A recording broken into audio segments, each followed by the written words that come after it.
Yeah, I'm coming.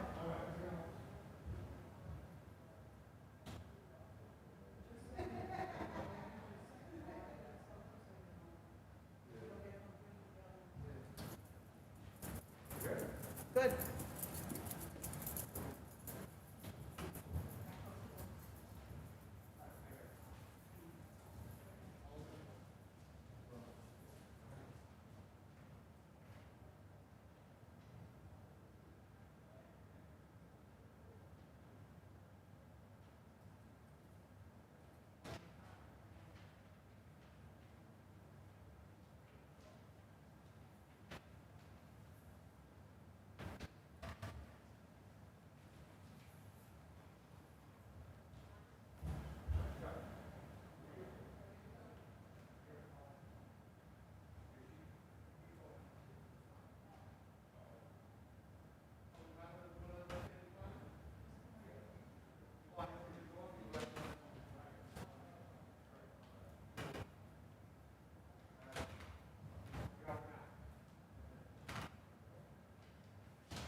Please rise.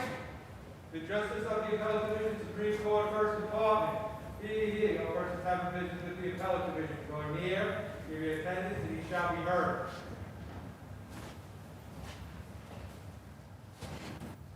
Please be seated.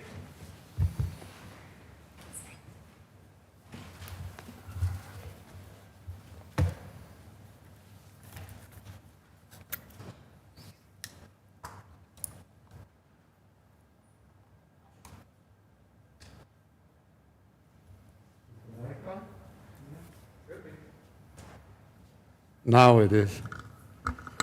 Okay.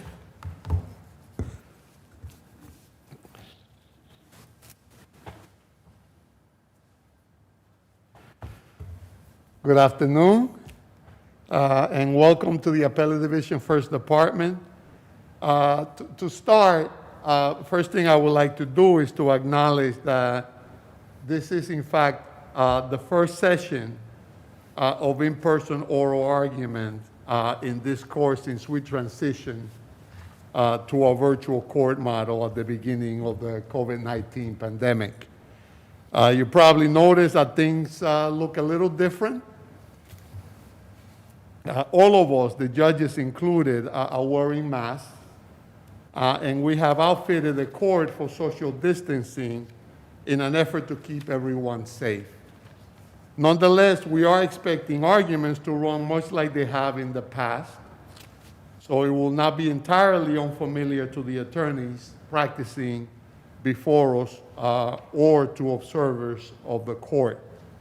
We are now in what we call a hybridized virtual and in-person model with in-person arguments on Wednesdays and virtual arguments on the other days.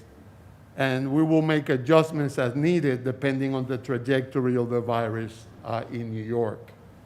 Our justices and court staff remain committed to the timely administration of justice, despite the challenges we are faced with. As we navigate our way through these uncharted waters, the court appreciates the patience and support of the public and of the bar. So I will begin with what is in effect a very traditional function of the Appellate Division First Department. As many attorneys and observers of this course know, we have a tradition of welcoming new justices to the bench by introducing them at their first sitting. Today, the honor of introducing the Honorable Marty Shulman falls to me. Traditionally, he will be sitting in a corner, but today he's right below me. I have known Justice Shulman for over 2 decades. In the past few years, I was fortunate to have the opportunity to work with Marty when he served as the presiding justice of the Appellate Term First Department. A court, as many of you know, created by the Appellate Division and from which appeals to this court are taken. I can say from personal experience that Marty showed excellent stewardship of that court, and the appellate terms laws is our game. Justice Shulman began his judicial career in 1995 when he became a judge of the New York City Civil Court, a position in which he continued to serve until 2014. He was appointed supervising judge of the court by then Chief Administrative Judge Jonathan Littman. In 2005, Marty was elected to the New York County Supreme Court in the First Judicial Department. He was appointed as a justice of the appellate term in 2009 by Chief Administrative Judge Ann Fowle and was appointed in 2018 to serve as the court's presiding justice by Chief Administrative Judge Lawrence Mark. Governor Cuomo appointed Justice Shulman to this court in July of this year. Prior to joining the bench, Justice Shulman earned his Juris Doctor degree from Benjamin Cardozo School of Law and served as a court attorney for the Honorable Eugene Nardelli, a good friend who later became an Associate Justice of this court and overlapped with me for several years, a real wonderful judge. Justice Shulman went on to hold numerous positions at the New York State Division of Housing and Community Renewal, including staff attorney, supervising attorney, and deputy chief of the Administrative Review Bureau from 1982 to 1987. It is fair to say that Justice Shulman embodies the qualities that one would hope for in every judge. He is thoughtful, he is compassionate, and strives to achieve justice in every case. I am sure that I speak for all of my colleagues in saying that we are proud and delighted to welcome Justice Martin Shulman to the Appellate Division First Department. Welcome, Marty.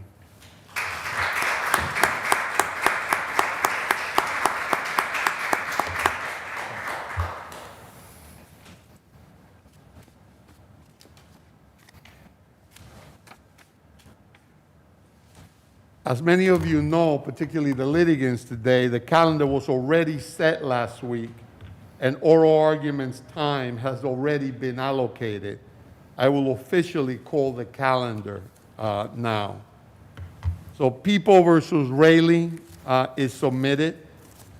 Minking versus New York City Department of Education is submitted. AM Children is submitted.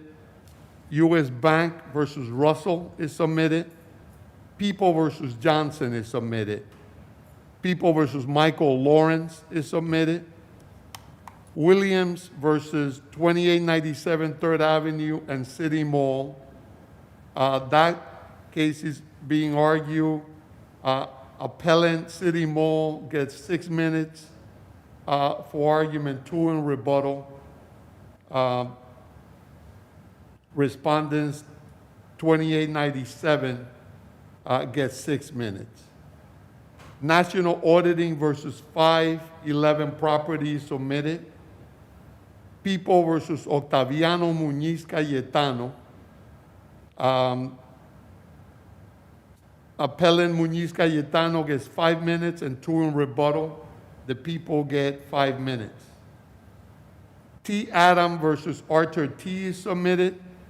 Fraser versus Reclaim Housing Development is submitted. Hatkoff versus the Toussaints is submitted. People versus Robert Williams.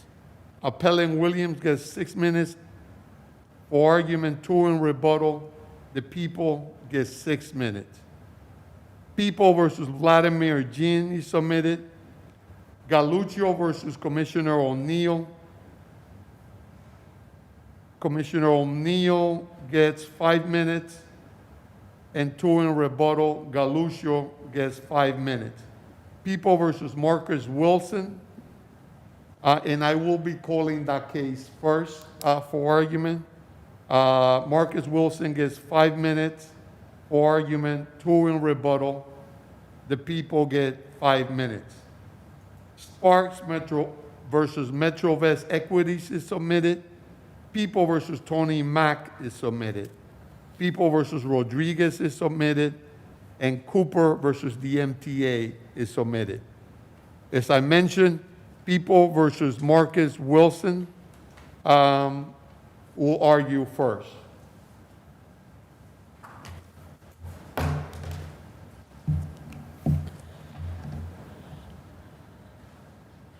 Good afternoon. May it please the court. Rosemary Herbert, Office of the Appellate Defender, on behalf of Marcus Wilson. The trial court erred when it allowed the prosecution to introduce a starter pistol recovered near Mr. Wilson at the time of his arrest, almost 2 months after the robbery.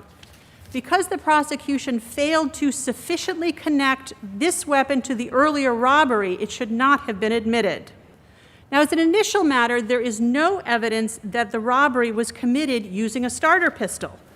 From the video of the robbery, it's not possible to discern if the weapon displayed had an orange ball at the tip, which is the characteristic of the starter pistol. Would you concede that the shape and size of the pistol was similar in the video? At a very general level. I mean, from the video, and I rewatched it many times, most recently just before coming to court, the weapon in the video is on camera for all of about 3 seconds. And in that time, you can tell that it's dark, you can tell that it fits in the hand, and you can tell that it fits in the pocket because it is placed in the pocket almost immediately and does not reappear on screen. The evidence that respondent and the prosecutor below cite to the fact that it must have been a starter pistol was because the person holding it is pointing it down. Well, first of all, it's not particularly distinctively pointing it down. There are any number of reasons why one might point a weapon down.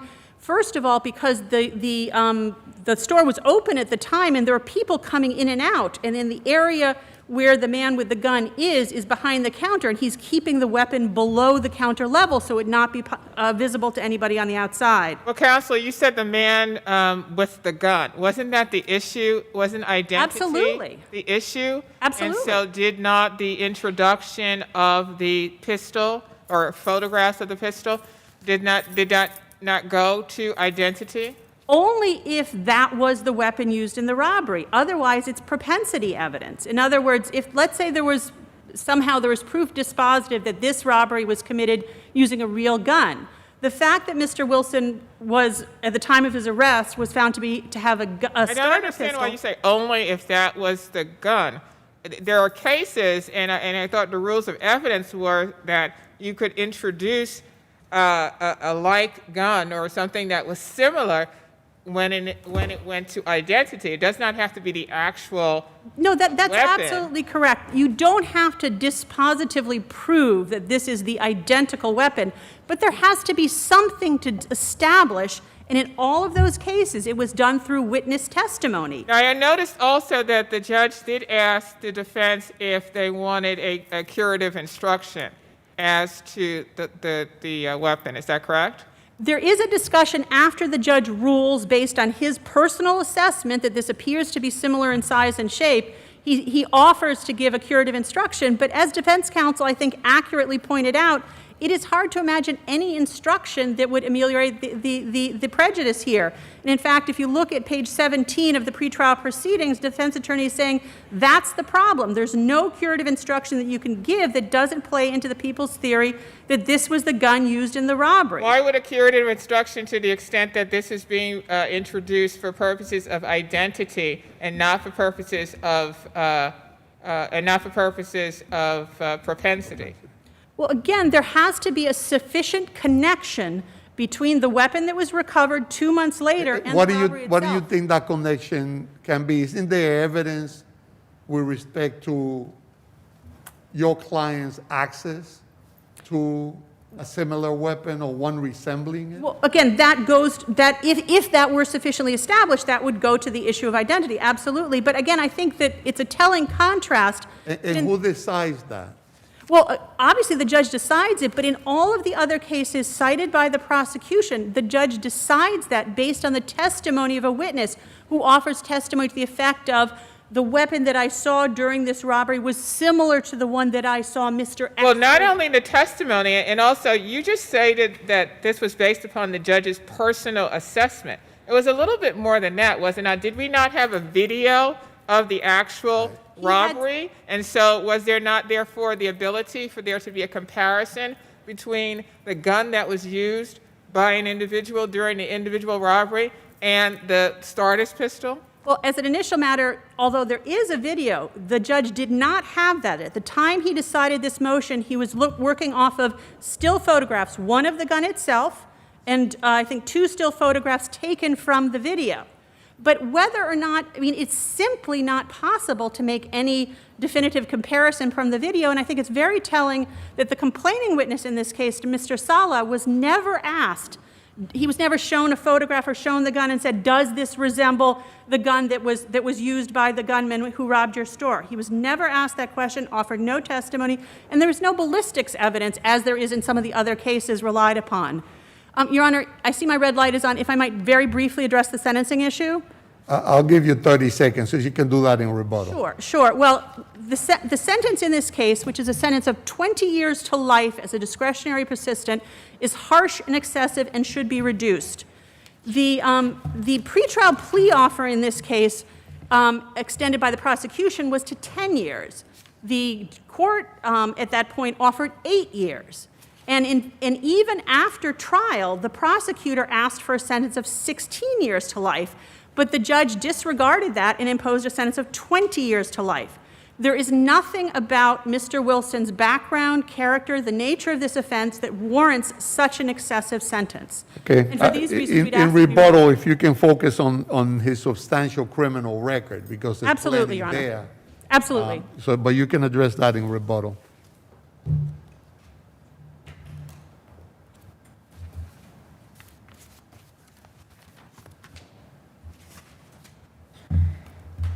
Good afternoon, Your Honors. May it please the Court, Diana Wang for the people. With respect to the starter pistol, the standard is sufficiently connected to the defendant. And in the seminal case, People versus Miranda, the Court of Appeals said, you don't need for the evidence to prove that there's only one possible inference for the evidence to be admitted. The standard is not beyond a reasonable doubt. It's not anything more than sufficiently connected to the defendant. Here, the judge made specific findings as to the weapon's size, shape, and color based on a photo comparison between the robbery video and the starter pistol itself. And as far as the size, we know that the prosecutor said the starter pistol fit into the right pocket of the leather jacket. That leather jacket, notably, was introduced into evidence. So the jury could see and compare for itself how large the pocket was and whether or not the starter pistol can fit right into Isn't this similar to the holding in People versus Alexander with respect to the photograph that was taken, the evidence that existed, right? The evidence that was taken, photographed 2 months before the shooting, and the revolver was of the type Yes. committed in the crime. It didn't have to be identical. Exactly. This case is exactly like People versus Alexander, and I note that they were remote in time in about the same approximate time period, 2 months found before the crime. And in People versus Alexander, this court said there is no requirement of proof that it's the weapon used in the crime. The standard is sufficiently connected to the defendant so that you can show defendant had access to the type of weapon used in the crime. And here, defendant keeps talking about how there's no lay witness testimony as to the similarities between the weapons. But there's no reason why a lay witness is more or less qualified than a judge to make a determination of the similarities of weapons based on actual photo evidence. In People versus Winkfield, for example, I believe it was a defendant's girlfriend who testified that defendant was seen with a similar weapon weeks before the crime. That's no more or less Well, qualified. months before the shooting, Yes, right? right, I mean, that's the quote from Wakefield. yes, That's a cite from Wakefield. correct. But the point is there's no reason why a lay witness testimony would be more qualified to give better, reliable evidence than a judge is able to determine based on objective photographic evidence. Okay. And finally, as Your Honors pointed out, there is no prejudice here with respect to the starter pistol because the judge offered to give a curative instruction and said, but I defer to your strategic judgment as to whether or not you want to request one. And defense counsel obviously weighed that decision and decided not to request one. So your adversary, in talking of the argument that this was an excessive sentence, mentioned that the I guess a pretrial offer or post-indictment offer was 8 years. So was it that the people were not going to pursue the defendant as a persistent felony offender? I believe the last offer before the instant trial was 12 years, and I believe the people sought discretionary persistent after the conviction, although I'm not sure about that. I do note that the sentencing judge specified that the sentence of 20 years to life was based on defendant's blatant perjury at trial, as well as his substantial record and the trauma caused to the victim who fainted after this robbery took place. For those reasons, we ask the court affirm. Thank you.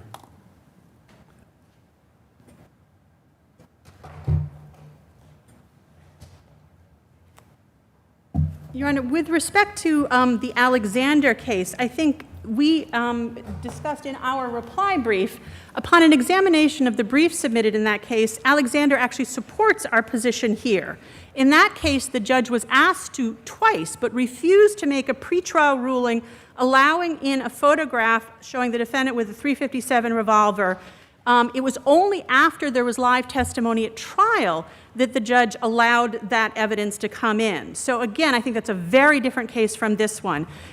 With respect to the issue of prejudice, this gun should never have come in the first place. The issue of whether or not a curative instruction and whether a curative instruction could have ameliorated the harm, I think really doesn't go to the error that occurred here. You have an armed offense and a gun is being introduced that is connected to the defendant. In that case, I think that the prejudice is obvious and clear and no limiting instruction could have undone it.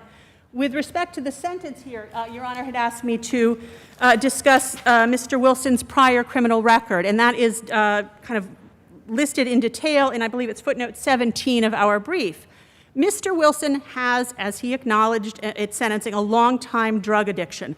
The vast majority of his offenses are drug-related. He has several convictions spanning several years for criminal sale, criminal possession. The most, in the case that is referred to by respondent that does involve allegations of violence occurred in 2005, a full decade prior to the conduct at issue in this case. I mean, what I find fascinating, though, is that, I mean, he had a heart attack a few months before the robbery here. Absolutely. Right? That didn't stop him from doing the robbery. Well, again, he So is... if a heart attack doesn't prevent you from continuing to commit crimes as he has, and we're talking about a pretty significant record, what would? I mean, what would a reduction do?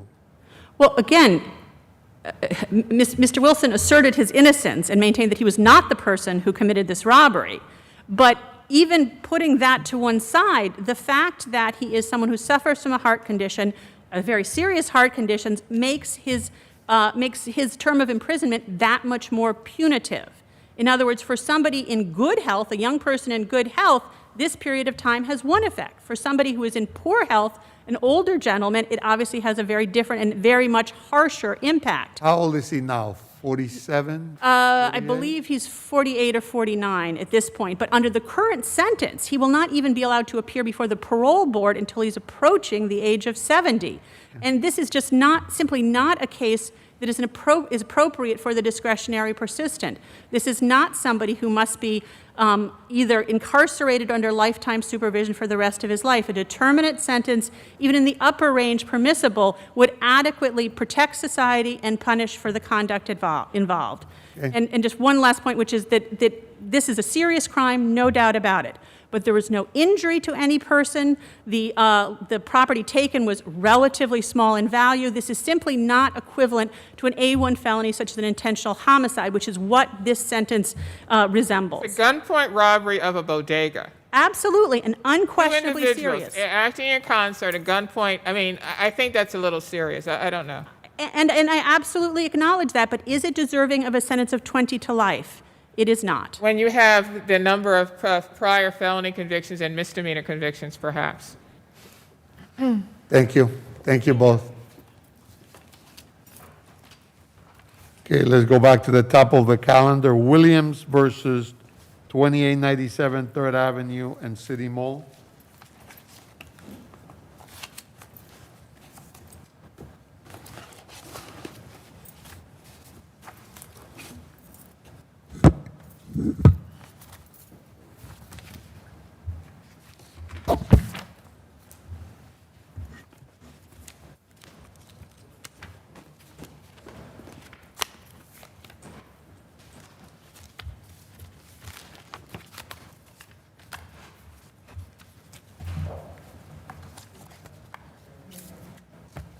Hold on for a second.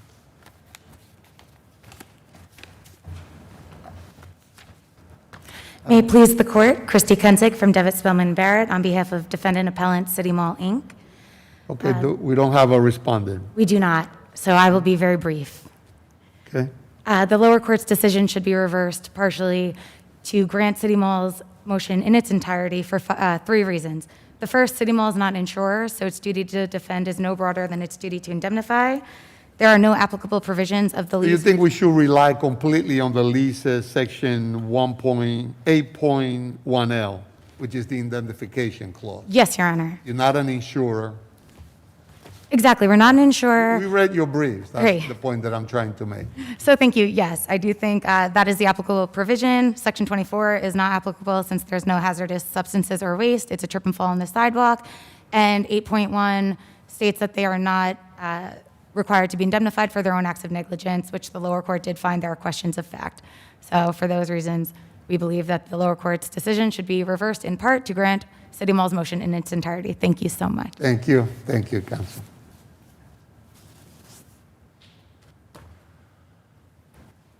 People versus Octaviano Muñiz Cayetano.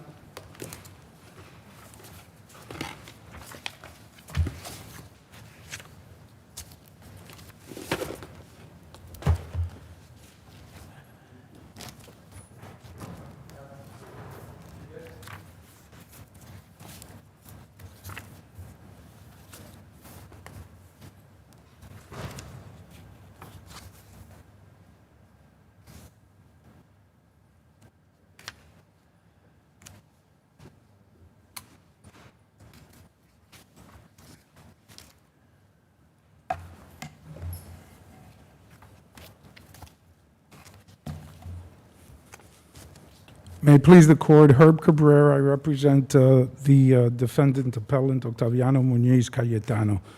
This is an appeal from a March 27, 2019 judgment of the Supreme Court, New York County, convicting upon a plea of guilty the defendant to attempted burglary. We're familiar. Mr. Cabrera, if you can focus Certainly. on the intoxication defense, Yes, that'd be great. When the defendant was being allocated and he was asked what he was doing there, he was just saying, basically, I was drunk.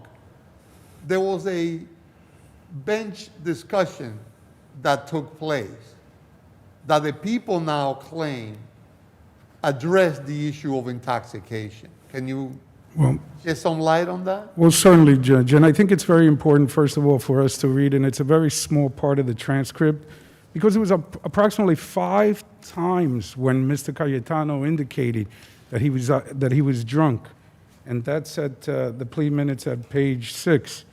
He says, the court asked, are you satisfied with the services of the attorney? That's a separate issue, obviously. He said no. But it's important because going forward, the court asks, do you not want to go forward with this plea? The defendant, I was drunk. I was intoxicated. I was asking for help. Further down the line at page 14 and 15, thank you. The court asked, what was the crime you intended to commit inside? The defendant, sir, I was drunk and I lost my mind and I was using my cell phone in the balcony in the room. I don't know what I was doing. The court. But counsel, of course, the question is this all negated by the fact that he said, quote, I was looking for money from the lady, finally? He said that. Well, absolutely. I think we have to look at the totality of the circumstances of the taking of this particular plea. When the defendant raised the issue of, obviously intent is a necessary element on the charge of burglary. He raises that issue. The court never made even minimal inquiry with regard to his state of mind. But counsel, there were two bench conferences. There were two bench conferences. There was one where the court actually asked the attorneys to step up to the bench. I think that was the last one. And they asked the attorneys as well as the assistant to step up to the bench. And there was a discussion. And then the attorney went back and spoke to the defendant. And that's when the defendant then responded to the court's question, what was the crime you intended to commit therein? And he stated, I was looking for money from the lady. So the question again is, why do those bench conferences not mean, or can we not take them to mean that the intoxication defense was in fact discussed between counsel and the defendant? Well, I think that's a real concern.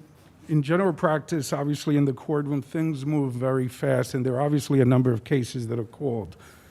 It's my position that this has a very strong chilling effect in terms of depriving the defendant of his rights, right? So, counsel, therefore, your argument would be that that would be insufficient because we don't really know what the conversations were that took place between the defendant and his attorney. Is that what you're stating? Absolutely, Your Honor. And you're stating that there should have been some kind of inquiry, therefore, by the court as to whether the defendant did, in fact, have an intoxication defense and whether this was explained to him? It should have been done on the record. That is our position, exactly, Judge. And the fact that the judge had this side inquiry with the defense lawyer, which was not on the record, is indicative of nothing more than another, maybe at the very most we can say maybe there was a twisting of the arm and further coercion, if anything, if there was any discussion that we know not about, did not appear on the record. So you think the obligation of the court is to inquire about the intoxication defense directly with the client? I mean, why does he have a lawyer? Well, the bottom line is when the defendant raised the issue, Judge, then yes, absolutely, the court has an obligation to look into the allegations that he's making because it's a necessary element. And in fact, the cases that the prosecution cites are basically cases that are so distinguished from the instant case insofar as, for example, the Goldstein case. That, for example, in the Goldstein case, I don't know why they even raised it. There was no motion to set aside the verdict initially, to set aside the appeal, to withdraw the appeal, so it was an unpreserved issue. On the case of Snow, it involved an agency defense, and the issue of the agency defense, the court instructed the defendant that if he was indeed acting as an agent of the buyer, there was that inquiry on the record that was totally absent and lacking in this instance. In fact, the total silence and the eerie silence of the record is what's so disconcerting in this case. This man obviously was sentenced to 2 years incarceration, and I'll probably address this later in my rebuttal, but the bottom line is, aside from the 2 years incarceration, it's mandatory deportation. He's an LPR, legal permanent resident, so the consequences are very dire, very significant. Well, he was told as to the consequences, the collateral consequences of his plea. He's specifically told that he could, in fact, be deported or would be deported based upon the plea. That was part of the allocution. I obviously, that's clear from the allocution, as the court indicated, but I merely mention and state that in response to the argument of the prosecution, which said, oh, he got a sweetheart deal of 2 years in jail for the first-time conviction when his only prior involvement with the justice system was a misdemeanor conviction. Thank you, Mr. Cloyer.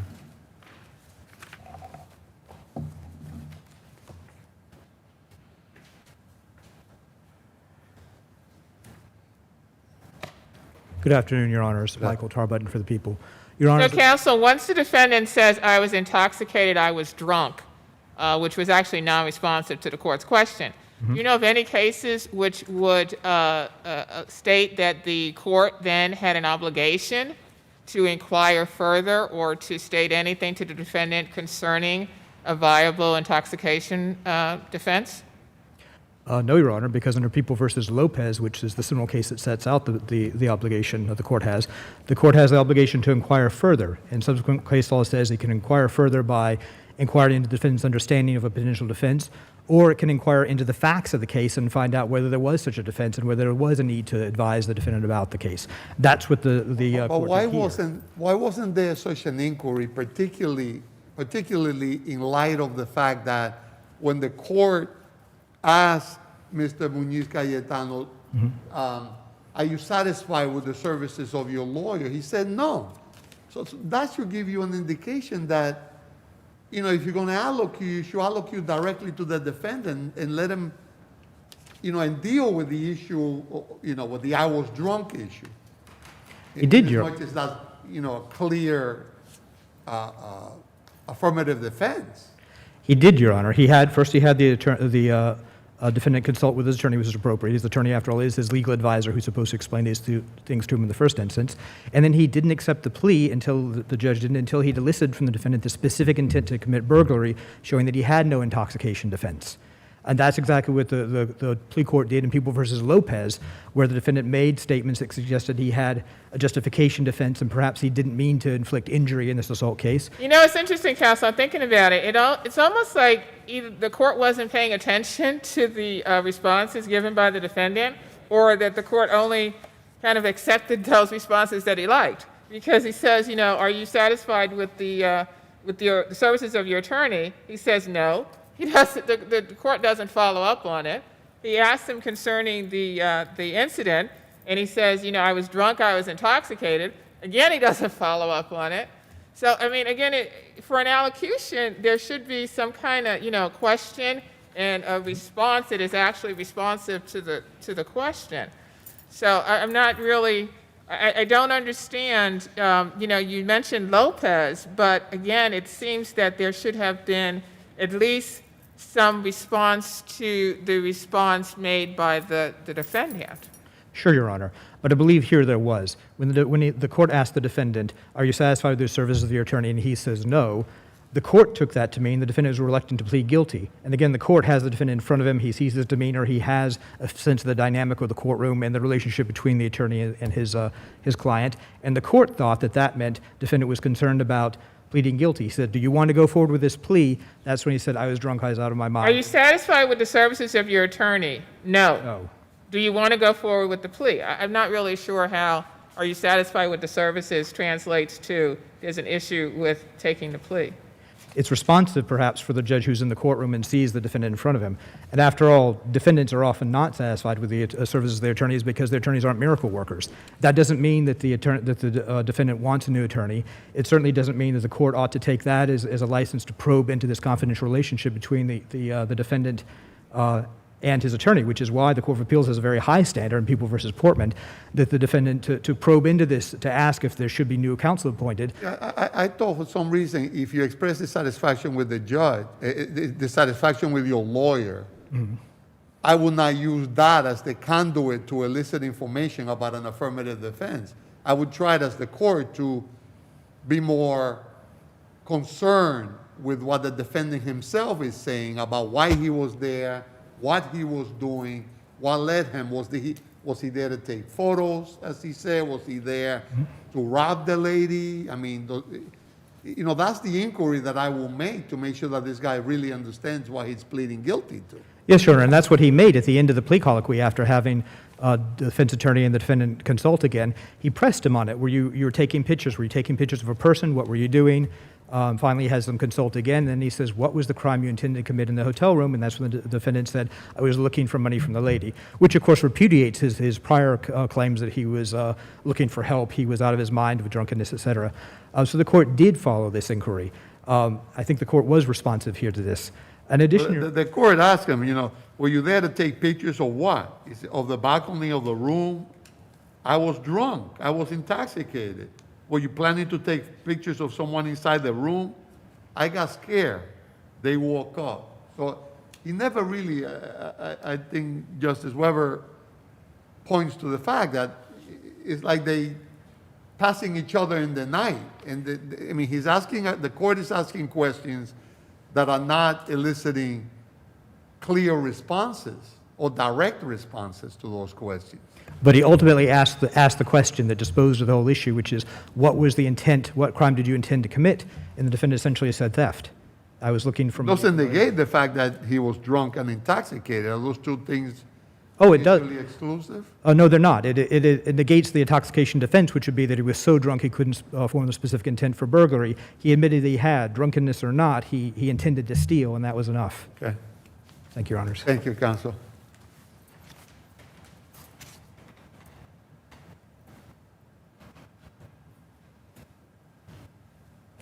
Your Honor, just to highlight the circumstance that went on in the courtroom, he came in after the court asked the defense counsel to approach, and that's when he came back and followed the pattern, the guide that was contained in the complaint.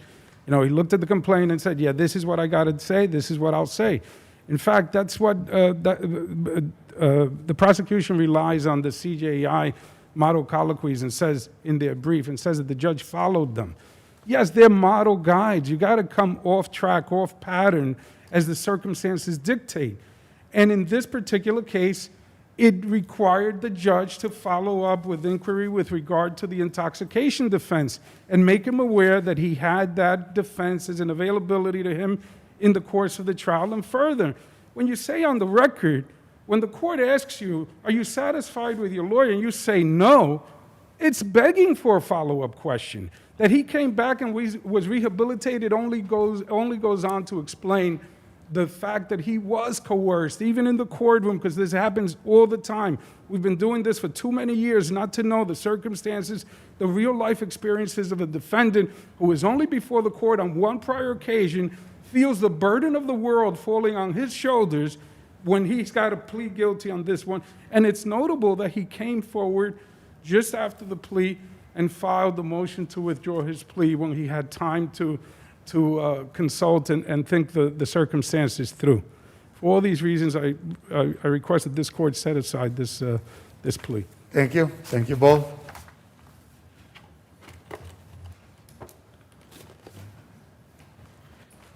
People versus Williams.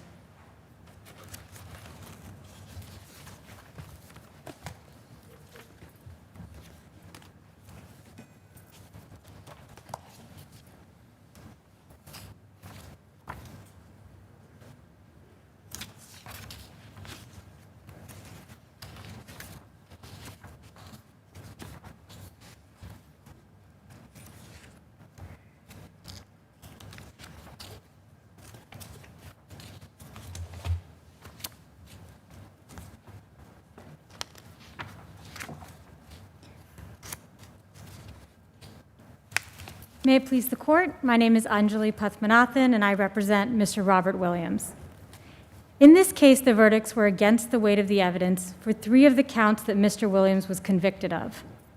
These are the August 12, 2016 allegations of burglary in the 2nd degree, which was under count 3, robbery in the 3rd degree under count 6, and criminal contempt in the 1st degree under count 8. Upon a review of the credible evidence presented at trial, there is no credible testimony supporting these 3 counts after the jury's acquittal of all of the other physical conduct alleged by the complainant. Turning to count 6 and count 8, in this case, the complainant testified. What element do you think was missing? I read your brief. You say intent. So intent, Your Honor, goes to count 3, the burglary in the 2nd degree count. Right. And in the burglary in the 2nd degree count, that particular charge was whether or not Mr. Williams had an intent to commit a crime when he entered the building. He was acquitted of the burglary allegation of entering the complainant's apartment. So we're looking at whether he had the intent to enter the intent to commit a crime when he entered the building. Will the jury make inferences based on his prior conduct, his history of violating orders of protection? Your Honor, entering a building when there's an order of protection in effect for a person who's also in the building in itself is not burglary. It's not sufficient for burglary. There has to be intent to commit a crime. And while inferences are permissible, they have to be weighed against the probative value of contradictory testimony. Here, Mr. Williams testified in his own defense at trial, and he asserted that he went into... You don't think it's a reasonable inference to determine intent based on a history of previous violations of order? I mean, what was he doing there? Your Honor, as he testified, he was there because he was storing Picking up his... stuff from his friends?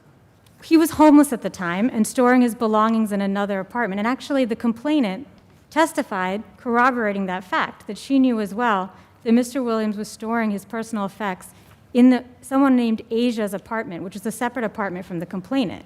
So where he testified, and it was not refuted or disputed that he was storing clothing and belongings in another apartment in the same building, when that's not refuted, that conflicting testimony needs to be weighed against the inference. And I submit that based on the additional non-credible testimony from the complainant, the verdict for count 3, the burglary in the second degree, counts against the weight of the evidence. You got to concede that the jury could totally reject his statement that he was there to pick up the items from his friend.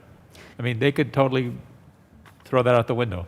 Certainly, Your Honor, but this is why I'm submitting that this is a weight of the evidence review. When Your Honors look at the testimony that was before the court, and they look at his testimony that he was returning to the building simply to gather belongings, and when he's found with a backpack full of his personal effects, all of that goes to show that he submitted testimony that directly contradicted the complainant's testimony that he had gone into the building to commit a crime. Now, again, just entering the building with an order of protection is not burglary in the second degree. So there has to be some sort of credible testimony supporting that he intended to commit some other crime when he entered the apartment So building. again, this goes back to the fact that he had repeatedly violated the orders of protection. He had repeatedly violated orders of protection. So again, if his pattern in the past had been to, knowing that there's an order of protection, he continues to violate them, again, why could the jury not have taken that into consideration when determining intent to commit a crime therein?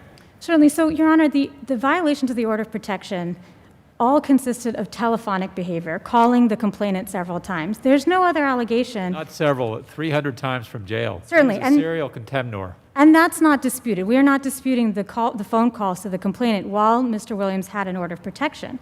But the jury did find that the complainant was completely not believable in all of her August 10th allegations, which were the only other allegations of him entering the building to violate the order of protection. So the order of protection states that he's not to annoy, alarm, harass, nor have any contact with the complainant.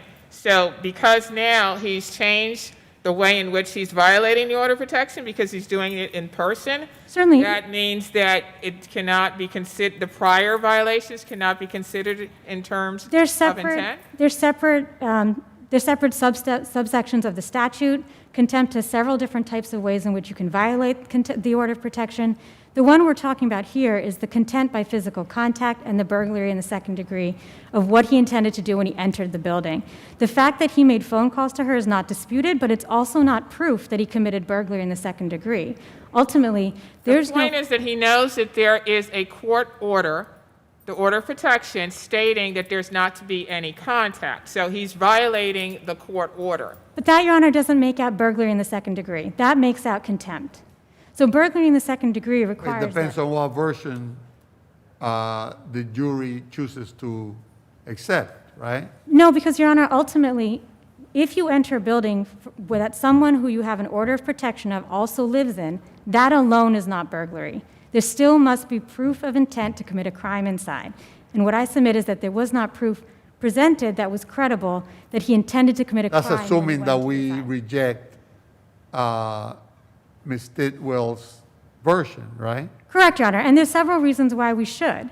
First of all of the August 10th allegations were deemed not credible, and when Ms. Tidwell testified to the Isn't that what we instruct juries to do all the time? You may reject one story from one witness and accept a different story from the same witness? Certainly, but here the jury rejected that Mr. Williams even entered her apartment on August 12th. And once the jury has rejected that testimony as not credible, everything else falls apart.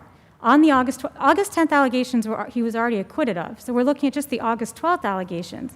Once the jury said, we don't believe that Mr. Williams ever entered her apartment, all of the other allegations fall. And for those reasons, we submit that the counts 3, 6, and 8 were against the weight of the evidence and need to be vacated.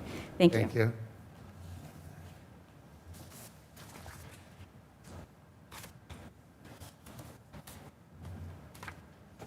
Good afternoon. May it please the court, Rachel Bond for the people.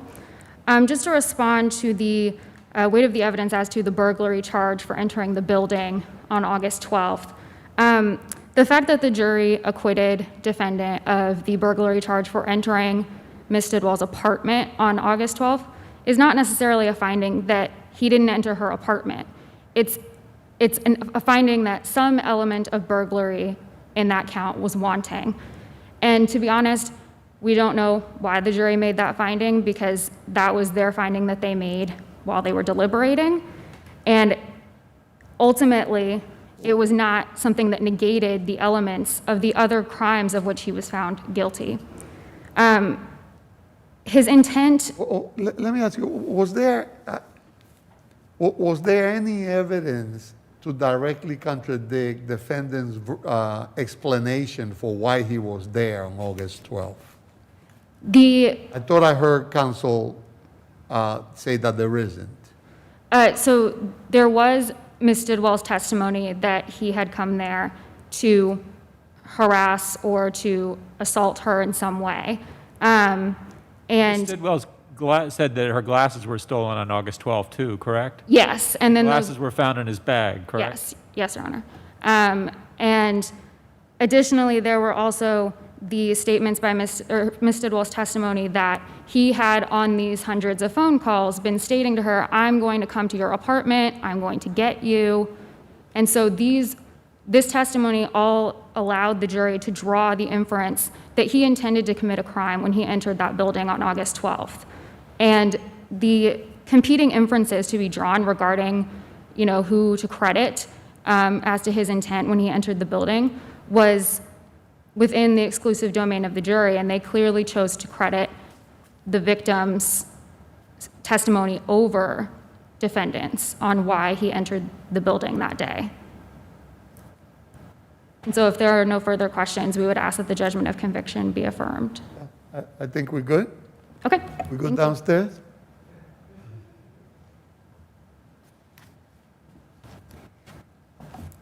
Your Honors, if I may respond to the glasses that was just discussed. There were 2 pairs of glasses found in Mr. Williams' bag. What we really have here is testimony that it's a credibility contest between 2 people. 2 pairs of glasses are found in Mr. Williams' bag. He says they are his. She says they are hers. Now, when we look at her testimony about these glasses, first of all, during trial, she could not actually remember exactly when Mr. Williams allegedly took these glasses. And then she failed to include the alleged taking of these glasses in her initial incident report, which she herself said was her best, most accurate recollection of this alleged incident.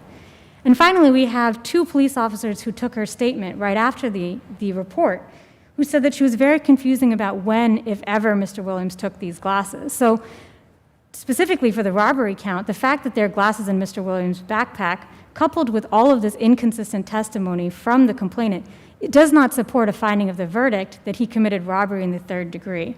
So I submit that not only is robbery in the 3rd degree not made out, and the testimony that she submitted about the glasses not strong enough to support proof beyond a reasonable doubt that he committed a robbery, but also her testimony said he committed that robbery of the glasses inside of her apartment. And it's already been found by the jury that they did not believe that he entered the apartment on August 12th. And so when Your Honors look at the remaining testimony, the remaining credible testimony does not support a finding of robbery in the 3rd degree or criminal contempt by physical contact in the 1st degree, which is count 8. And so I submit that for those reasons, all 3 of those counts must be vacated. Are there any further questions from the court? Yeah, did you preserve the criminal contempt? Your Honor, preservation for the weight of the evidence of the criminal contempt in the 1st degree? I've argued that in the briefing, yes. Okay. And what that is saying, Your Honor, is that all of the testimony that the complainant put forth before the jurors was about conduct inside of her apartment. And when Your Honors look back at the testimony of what happened, presumably what she says happens outside of the apartment, there's no allegation of physical contact. So for that reason, that one count out of the several contempt counts, that one count's not supported by the evidence. Okay. Thank you.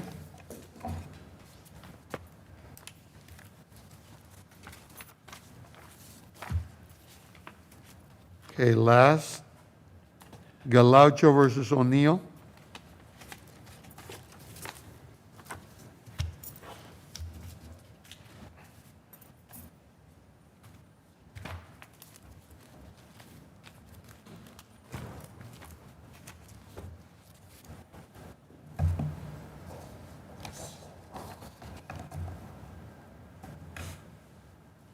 Good afternoon, Your Honors, and may it please the Court. I'm Alan Racinas for the appellants. The term accidental injury in Administrative Code Section 13-252 is a term of art.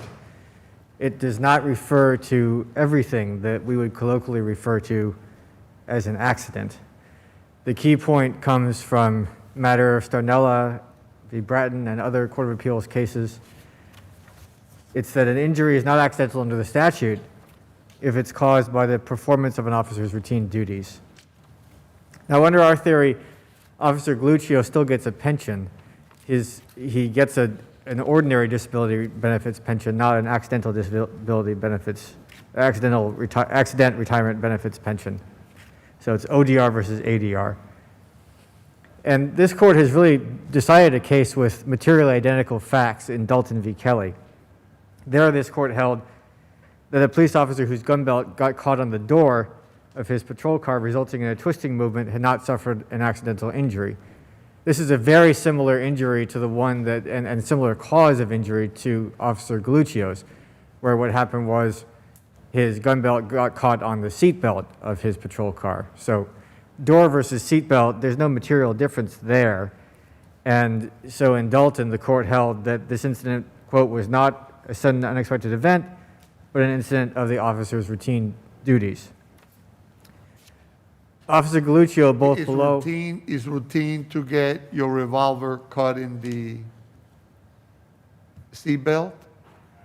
Well, Justice Acosta, the question is not whether the cause is routine. The question is whether or not the accident occurs or the incident occurs within the operation of an officer's routine duties. I mean, I understand that there was a dispute as to what the real issue here. And, you know, the question, the way that I see it, is really whether there was a sudden, fortuitous, or unexpected mischance, right, based on matter of gray, and even Dalton and Tarr, right? Right, Your Honor. I'm sorry, go ahead.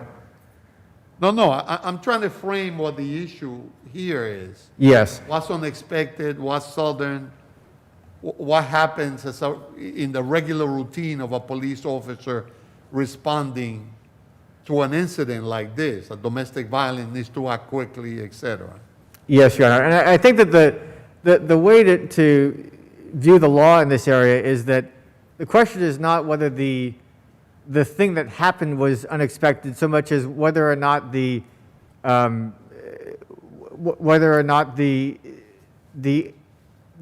mean, every accident that could happen in all these cases, including cases where the court found that it was not an accidental injury, there's something that out of the ordinary that happens. But the question is there some element beyond what is part of an officer's job, in this case, an employee's job, that somehow contributed to or caused the accident? Because when you look at something like a case like Gray v. Carrick, where the officer gets out of his car to chase some fleeing suspects and bumps his knee. Sorry, that was when he's getting out to direct traffic and bumps his knee on the door. That's not expected, but it's also part of an officer's routine duties to exit a car to direct traffic. Same thing for Tarr. That's the case where the officer bumped his knee on the door. And I think actually Gray may not have been on the door. It's not clear where he hurt his knee there. But in Tarr, bumps his knee on the door while hastily exiting to chase some fleeing suspects, not accidental. Again, you know, it's not that the particular thing that happens is expected or unexpected. The question is whether or not the accident occurs within the context of the routine duties. And the same for, if you look at matter of Donye v. Board of Trustees, which also, this court decided in 1991, you have this was not a police officer there was a sanitation worker carrying a pail, trips on a curb, and the accident there was held not accidental. Again, not expected that you would trip on a curb per se, but the fact that nothing out of the ordinary happened is nothing extrinsic to the job, rather, is the key inquiry. Then how do you explain Regan? Isn't that the one where he gets his foot stuck in the pothole or something, and one foot stuck in a pothole and the other foot stuck in a hole or something like that? Yes, Your Honor. Justice Weber, Regan is actually really useful because what happened in Regan was the Court of Appeals found that it was accidental, but only because of the pothole. What happened there was a firefighter caught his heel on a running board and tripped and fell, and his other leg, or excuse me, one leg got caught on the running board, the other leg went into a pothole. And what the court says there is catching a heel on the running board may be a risk of the work performed, but not the pothole. So what you have, so again, there you have an extrinsic element, the pothole, and the court actually very strongly suggests that tripping on the running board itself is not an accidental injury. Only because of the pothole was there an accidental injury. Here there is no pothole, Your Honors. There is nothing beyond the equivalent of the running board is the gun belt and the seat belt. You have everything is part of the officer's the instrumentalities of the officer's job. And so Pratt v. Regan actually cuts in our favor. So, Your Honors, I see that my light is on. If there are no further questions, we respectfully ask that this court reverse. Thank you. I think we're good. Thank you so much. Please rise. Please,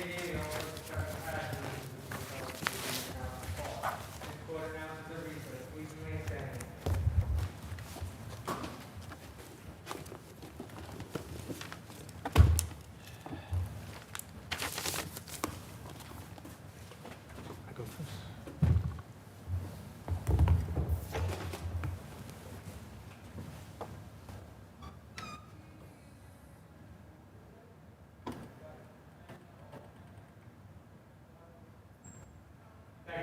Thank you.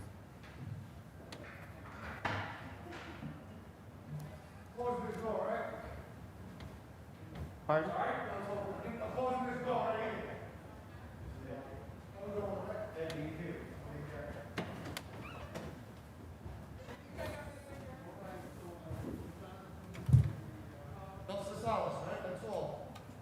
I'm sorry? That's it, yes.